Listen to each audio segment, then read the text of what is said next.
दोस्तों नमस्कार, मैं ओम प्रकाश। दोस्तों आपको हमारे पीछे एक तस्वीर दिख रहा है। यह तस्वीर जो है उपवन विला रेसिडेंसी जो डिंडोली में आता है, फ्लावर गार्डन छठ पूजा तालाब के पास में आता है। तो उपवन विला सोसाइटी की हम बात क्यों कर रहे हैं, हम उस पर चर्चा करेंगे। आखिर उपवन विला में है क्या, जिसमें हम आप सभी को सूचना, आप सभी को जानकारी पहुंचाना चाहते हैं। तो उपवन विला सोसाइटी एक रेसिडेंशियल सोसाइटी है। रेसिडेंस का मतलब केवल आप वहाँ पे रहने का कार्य कर सकते हैं, मकान के अलावा दूसरा काम नहीं हो सकता है। दूसरा काम जैसे कि आप अगर दुकान बनाते हैं वो रेसिडेंशियल में नहीं आता है, वो कॉमर्शियल हो जाता है। और कॉमर्शियल की ही बात आपको बता रहे हैं। हमारे पीछे आपको एक तस्वीर दिख रहा है जहाँ पे शटर लगा हुआ था। ये शटर जो आदमी बहुत मेहनत करता है, बहुत एक एक पाई को बचाकर जब पैसे को एकत्रित करता है तब जाके मकान लेता है। तो हम उसी मकान की बात करें और एसएमसी के अधिकारी क्या करते हैं, हम उस पर बात करेंगे। आप सभी मित्रों से अनुरोध है, आप हमारे न्यूज चैनल पे नए हैं तो आपसे रिक्वेस्ट है कि आप हमारे चैनल को लाइक, सब्सक्राइब कर बेल आइकन को प्रेस कर लें, जिससे हमारा हर वीडियो आप तक पहुंचता रहे और आपकी राय हमारे लिए बहुत महत्वपूर्ण है। तो दोस्तों हम जो बात कर रहे थे उपवन विला के रेसिडेंशियल सोसाइटी का, जो इसमें ये आप देख रहे हैं कि आगे दुकान है, दुकान बनाया गया है, जो शटर लगाया गया था, हम उस शटर की बात करें। रेसिडेंशियल सोसाइटी में जब रोड के साइड में शटर लगाया गया और शटर लगाने के बाद सूरत महानगर पालिका ने एक नोटिस जाहिर किया। नोटिस जाहिर करके लोगों को अपने पास बुलाने की बात की। अब नोटिस जाहिर करने के बाद क्या होता है, कुछ जो साहब और जनता के बीच कहते हैं ना, एक आदमी होता है बिचवैया, जिसे वो कहते हैं बिचौलिया। तो यहां पे जो बिचौलिए का काम किया, उसने क्या किया, सूरत महानगर पालिका के अधिकारियों से जाकर बात की।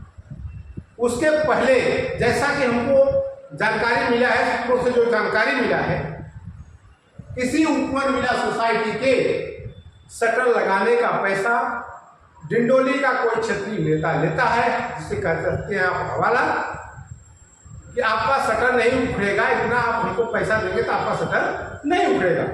ऐसा करके कोई एक नेता हवाला लेता है, जो क्षेत्रीय नेता होता है, लेकिन वो पैसा अधिकारियों तक नहीं पहुंचता। इसलिए अधिकारियों का जब हिस्सा नहीं मिलेगा तो अधिकारी बौखलाएगा ही बौखलाएगा। तो हम इसलिए आपको उपवन विला की बात कर रहे हैं। उपवन विला में जो शटर लगाया गया था, आप देख रहे हैं कि शटर उखाड़ दिया गया। अधिकारियों ने बताया कि अवैध तरीके से बनाया गया था, अवैध है। रेसिडेंस में कॉमर्शियल आप बात काम नहीं कर सकते हैं, दुकानें नहीं बना सकते हैं, यह अवैध है, अनलीगल है। लेकिन वही उपवन विला और वही दुकान जो आप देख रहे हैं ना, यही दुकान मात्र 24 घंटे में अनलीगल को लीगल कैसे हो गया, यह समझ में नहीं आया। मैंने जब अधिकारी को फोन लगाया, अधिकारी से बात किया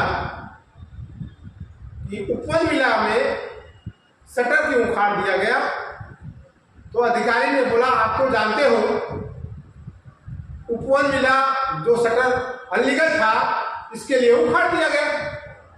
मैंने बोला अच्छी बात है, हम आपसे मुलाकात करते हैं।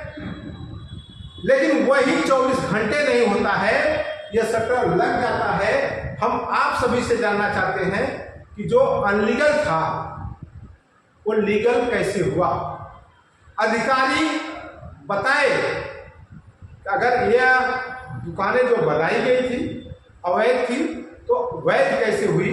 यदि अनलीगल था, सूरत महानगर पालिका के अधिकारियों ने शटर उखाड़ दिया, तो फिर लगा कैसे, लीगल कैसे हुआ।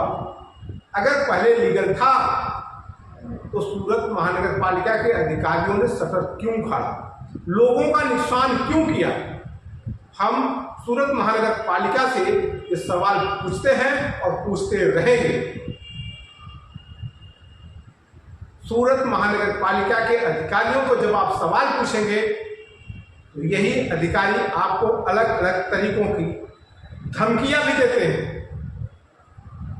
हम आपको ऐसा करा देंगे, अरे भाई जो कराना हो सो करा लेना, लेकिन उपवन विला का जवाब तो हमको देना ही पड़ेगा, आपको देना पड़ेगा। और जब तक उपवन विला का जवाब आप नहीं देंगे तब तक हम आपसे सवाल करते रहेंगे। सूरत महानगर पालिका के कमिश्नर साहब से, कमिश्नर श्री शालिनीबेन अग्रवाल से अनुरोध है कि इस पर संज्ञान लिया जाए और इसमें कौन कौन अधिकारी शामिल है कि पहले अनलीगल और फिर लीगल कैसे हुआ, इस पर हमें विस्तार से बताया जाए, हमें इसकी जानकारी दी जाए। हम इस जानकारी का प्रतीक्षा करते हैं। अगर लीगल और अनलीगल नहीं बताया जाता है, इसका मतलब है इसमें सूरत महानगर पालिका के जो अधिकारी हैं वो भ्रष्टाचार में लिप्त हैं। अगर इस पे कार्रवाई नहीं होती है तो भी यही माना जाएगा। लोगों में चर्चा का विषय बन गया है कि आप एक शटर का इतनी कीमत देना पड़ेगा, अगर उतनी कीमत आप देते हैं तो आपका शटर नहीं उठेगा। भाई शटर का कीमत आपको क्यों दे? सूरत महानगर पालिका टैक्स वसूलती है, एक काली कमाई क्यों? क्या ये भ्रष्टाचार नहीं है? अगर भ्रष्टाचार है कि नहीं, ये तो हमारी जनता से सवाल है कि जनता बताए आखिरकार इसमें सही क्या है। अगर लीगल था तो सूरत महानगर पालिका ने कार्रवाई क्यों की? कार्रवाई की तो उसके नुकसान का भरपाई कौन करेगा? क्या सरकार और खास करके गुजरात के गृह मंत्री माननीय हर्ष संघवी जी से अनुरोध है, अगर हमारा वीडियो आप तक पहुंचता है तो इस पर संज्ञान लिया जाए। आखिरकार इस अनलीगल वैध दुकानों को लीगल कैसे बनाया गया, इसकी भी जांच होनी चाहिए और जांच में पाए जाने वाले लोगों पर इतनी कड़ी कार्रवाई हो कि फिर वो इस देश की जो जनता है, भोली भाली जनता है, जो एक एक रुपया जुगाड़ करके मकान खरीदती है और ये अधिकारी उनके ऊपर ऐसे कार्रवाई करते हैं, तो ऐसी कार्रवाई नहीं की जानी चाहिए।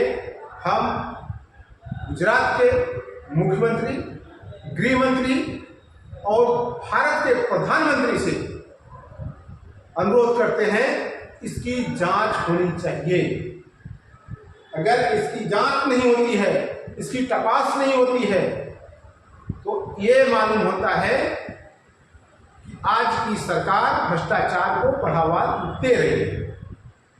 जनता के साथ में न्याय ना हो, इसलिए हमारा सभी से अनुरोध है इस पर कायदेसर से जांच की जाए।